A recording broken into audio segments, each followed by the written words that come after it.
స్వచ్ఛమైన నాణ్యమైన గౌదర్పార్ పూజా ఉత్పత్తులు www.gaudarpar.com ద్వారా ఆన్లైన్ లో ఆర్డర్ చేయండి. మీ ఇంటిని దేవాలయంగా మార్చుకోండి. నమస్తే రమగారు. నమస్తే జయ.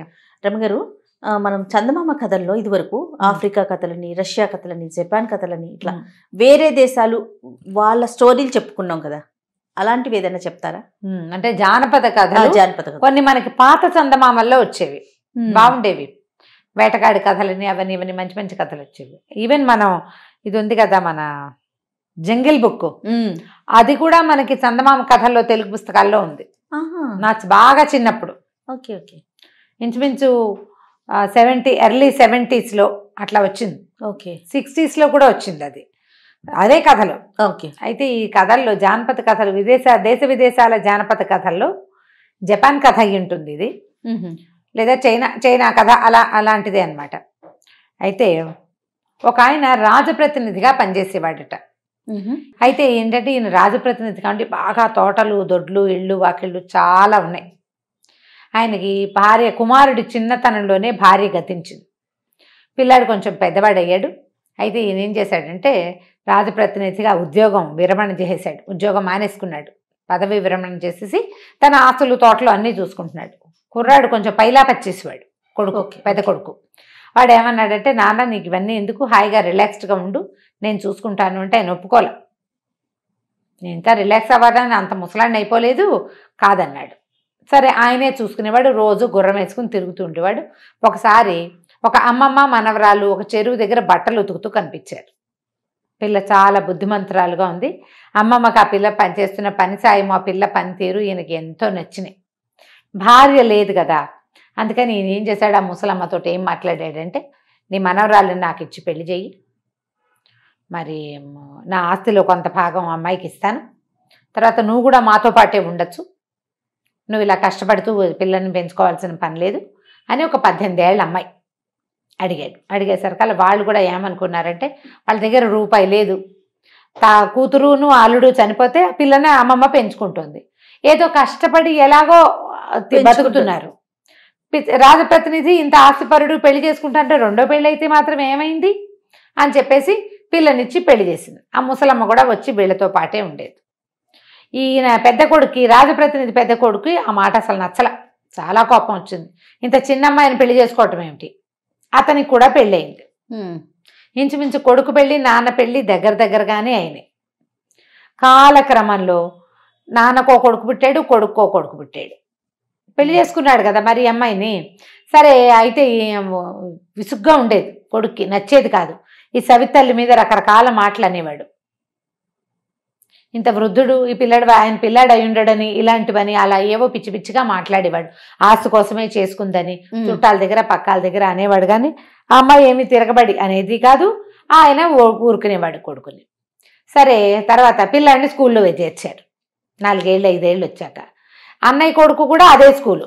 ఇద్దరిని ఒక స్కూల్లో వేస్తే వాళ్ళిద్దరూ స్నేహంగా ఉంటున్నారంటే పెద్ద అబ్బాయికి నచ్చల. తన కొడుకుని తీసి వేరే బడిలో పడేశాడు. ఈ పిల్లాడు స్కూల్కి వెళ్తూ ఉండేవాడు. సడన్గా ఈయనకి అనారోగ్యం వచ్చేసింది రాజప్రతినిధికి.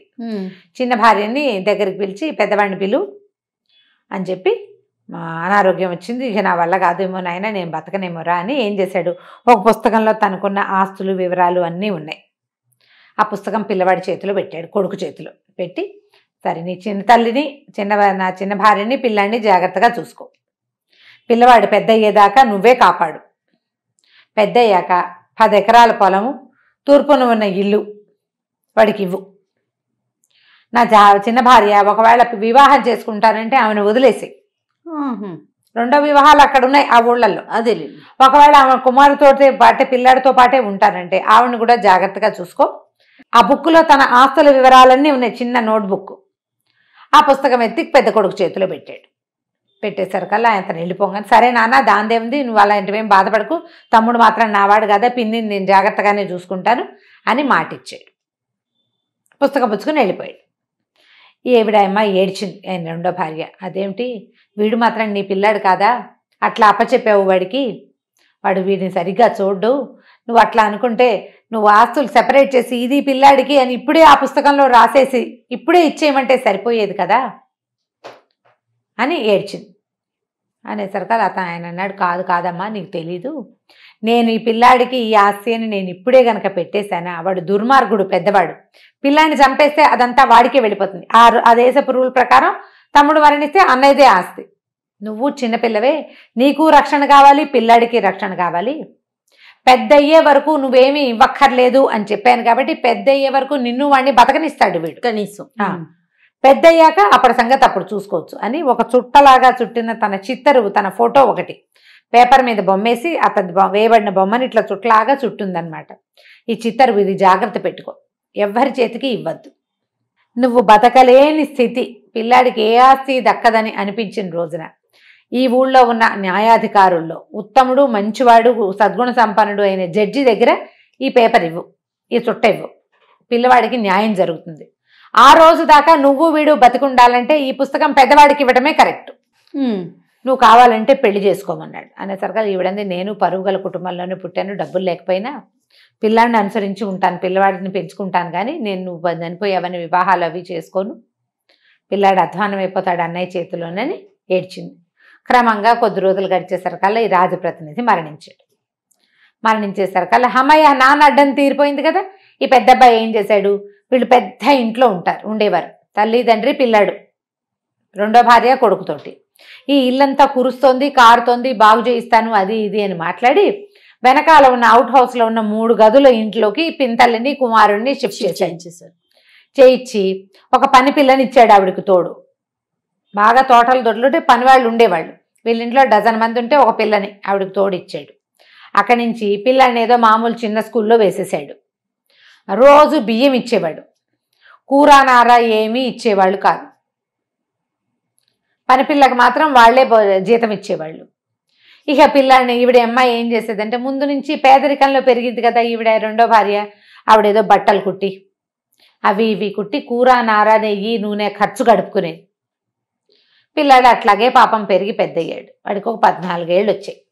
వచ్చాక ఏమైంది, ఒకరోజు వాడు అన్నాడు, అమ్మ నాకు సిల్క్ బట్టలు కుట్టించు పండక్కి, నేను రాజప్రతినిధి కొడుకుని, ఇట్లా పిచ్చి బట్టలు వేసుకుంటే అందరూ నవ్వుతున్నారమ్మా, ఈ పాత గుడ్డలు ఏమిటి నాకు అని అడిగాడు. అడిగితే ఆవిడేమందంటే, మనకి దగ్గర ఏముందిరా నాయన, అన్నీ అన్నయ్య దగ్గరే ఉన్నాయి, అన్నయ్యని అడగాలి అంది. అనగానే పిల్లాడు ఏం చేశాడు, చక్మని వెళ్ళిపోయాడు అన్న దగ్గరికి. అన్నయ్యనే అడుగుతాను, అన్నయ్యని అడిగాడు, సిల్క్ ఇవ్వు నాకు, సిల్క్ కూడా ఇవ్విస్తే నేను బట్టలు కుట్టించుకుంటా అనేసరికి సిల్క్ ఎక్కడిది, అలాంటివి ఏమీ లేవన్నాడు. అని లేకపోతే ఇట్లా రాజప్రతినిధి కొడుకువి, నువ్వు పెద్ద కొడుకువి, నేను చిన్న కొడుకుని, ఈ తోటలు దొడ్లు ఇళ్ళు వాకిలు అన్నీ మనవి, నీకు నీ కొడుకు ఉన్నప్పుడు నాకెందుకు ఉండకపోవాలి, నువ్వు బట్టలకు కూడా డబ్బులు లేవంటే ఎట్లా, నేను రాజప్రతినిధి కొడుకునే కదా అని అడిగాడు. అడిగేసరికి అవురవరా నువ్వు ఆస్తి పంచమని అడుగుతావా, నీ సంగతి చెప్తానుండని ఏం చేశాడు, చుట్టుపక్కల జనాలందరినీ పిలిచాడు, ఆ ఊళ్ళో పెద్ద మనుషుల్ని పిలిచాడు.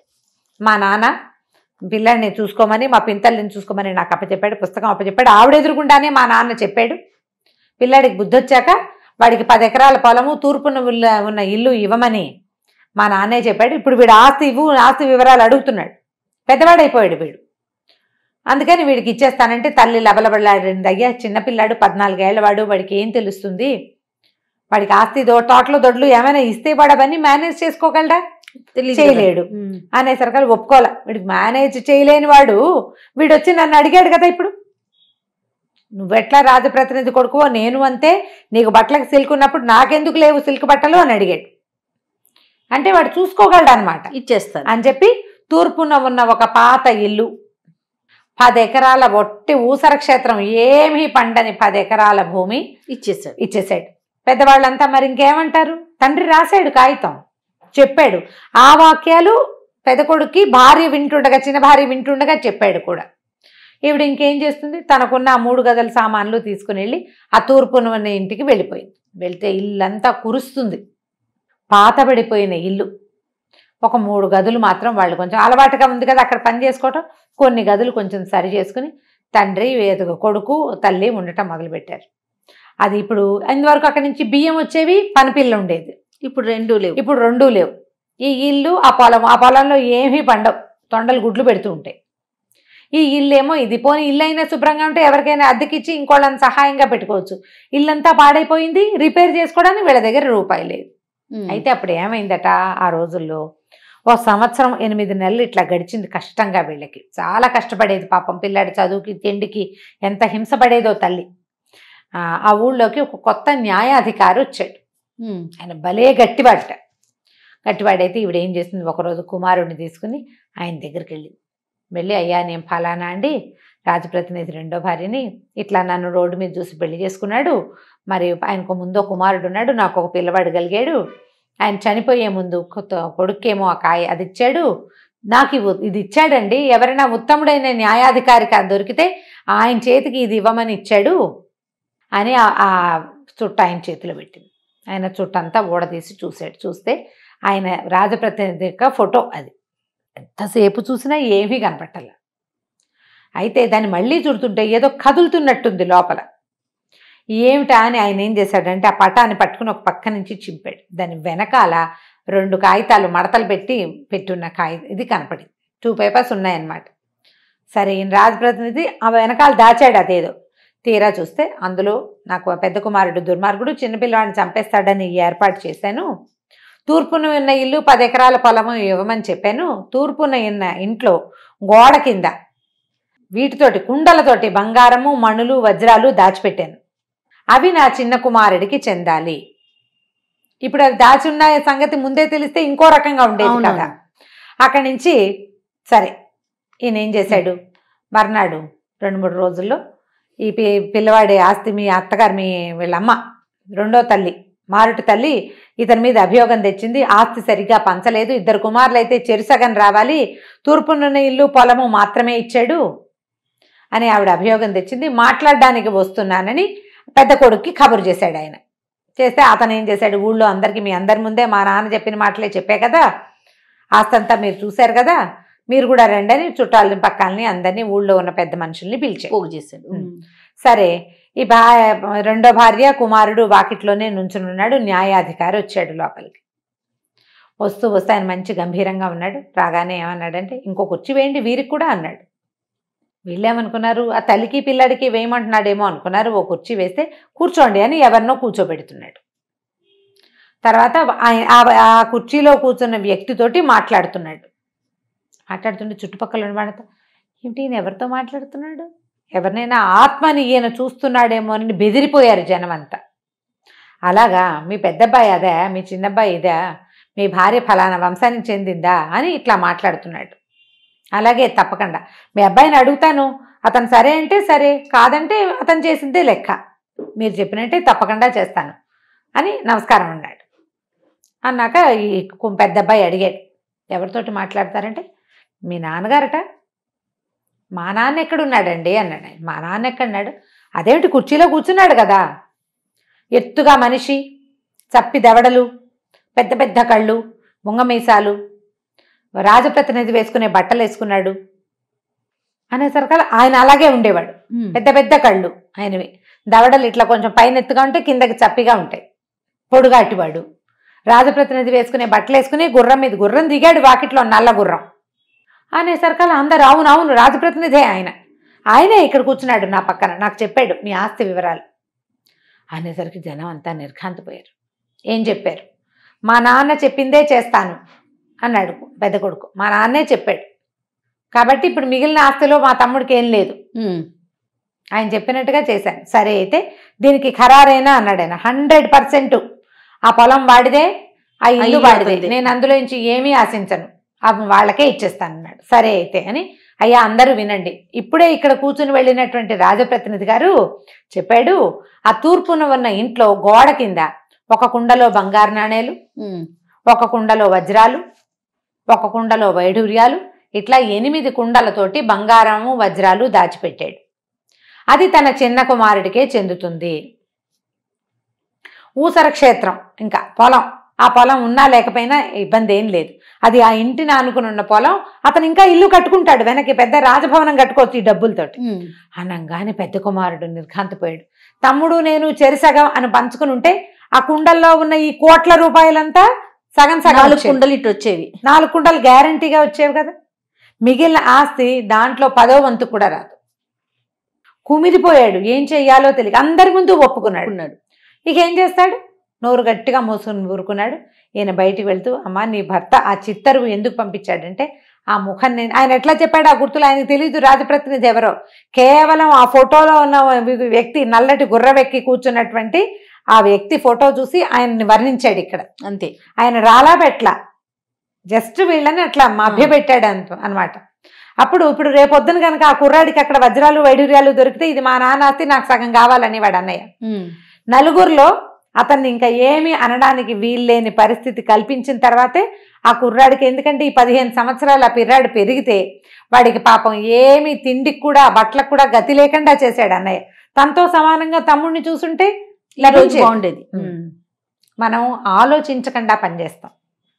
ఈ ఆలోచించకుండా రేపేమవుతుందో అన్న ఊహ లేకుండా పనిచేసే వాళ్ళందరికీ ఇలాంటి శాస్తే జరుగుతుందని చెప్పబడే కథల్లో ఇదొక కథ. సూపర్, బాగుంది కదా వీలునామా కథ. చాలా బాగుంది రమ్మగారు. నమస్తే. నమస్తే జయ.